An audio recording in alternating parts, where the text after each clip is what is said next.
स्वागत है आपका अपने यूट्यूब चैनल में। शिक्षा रोजगार से जुड़ी बड़ी खबरों के लिए चैनल को सब्सक्राइब कीजिए, लाइक कीजिए, कमेंट कीजिए, शेयर कीजिए। शिक्षक भर्ती परीक्षा 22 से 27 सितंबर तक संभावित 46,595 शिक्षकों की नियुक्ति होनी है। होली के बाद आवेदन प्रक्रिया शुरू होगी।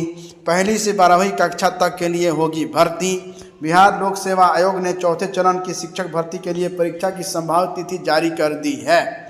परीक्षा 22 सितंबर से 27 सितंबर को तक होने के आसार हैं। आयोग की ओर से जारी संशोधित कैलेंडर में इसका जिक्र है। चौथे चरण में 46,595 शिक्षकों की नियुक्ति होनी है। यह नियुक्ति पहली से 12वीं तक के लिए होगी। आयोग के अधिकारियों के मुताबिक होली के बाद आवेदन की प्रक्रिया शुरू की जाएगी। अभी आयोग को कई परीक्षाओं का आयोजन करना है, जिसकी वजह से TRE 4 की तिथि में अंतराल रखा गया है।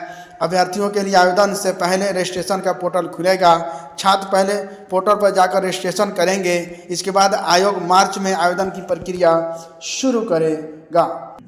TRE 4 डोमिसाइल नीति लागू होने के बाद होगी पहली बड़ी बहाली।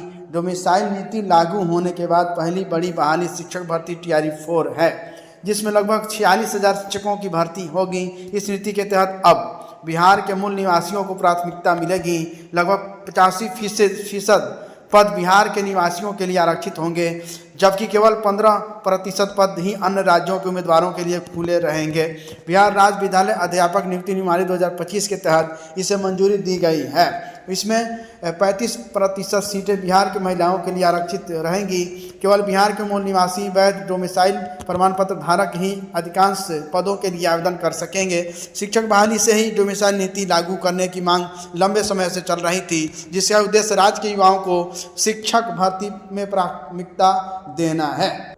बिहार के लिए विभिन्न आयोगों को भेजी गई रिक्तियां 1.5 लाख पदों पर बहाली जल्द, है ना।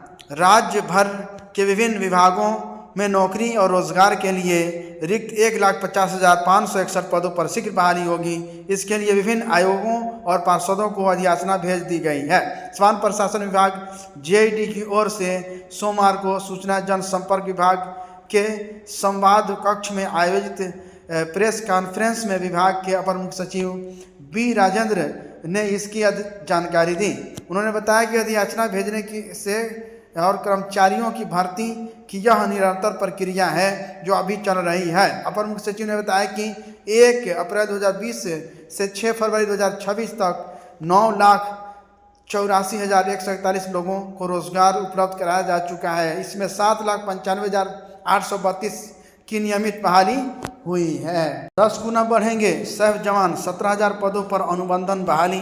बिहार पुलिस के अंतर्गत गठित स्पेशल ऑक्सिलरी पुलिस सैफ जवानों की संख्या 10 गुना बढ़ेगी। वर्तमान में सैफ में 1717 बल तैनात है, जिसे बढ़ाकर 17,000 पदों पर अनुबंधन की स्वीकृति दी गई है। राज्य कैबिनेट से इसकी स्वीकृति पहले ही मिल चुकी है। इसमें 150 JCO, 16,300 सैफ और 550 रसोइया शामिल है। विभागीय जानकारी के अनुसार वित्तीय वर्ष 2026 से 27 में सैफ में 17,000 जवानों को अनुबंधन पर नियुक्त किया जाएगा। वर्तमान में नवनियुक्त सिपाहियों का प्रशिक्षण में रहने के कारण वास्तविक कार्यबल के अनुरूप सेवा प्राप्त नहीं हो पा रही है। इसको देखते हुए सैफ बलों को अनुबंधन पर रखने का निर्णय लिया गया है। Thank you friends. शिक्षा रोजगार से जुड़ी बड़ी खबरों के लिए चैनल को सब्सक्राइब कीजिए, लाइक कीजिए, कमेंट कीजिए, शेयर कीजिए।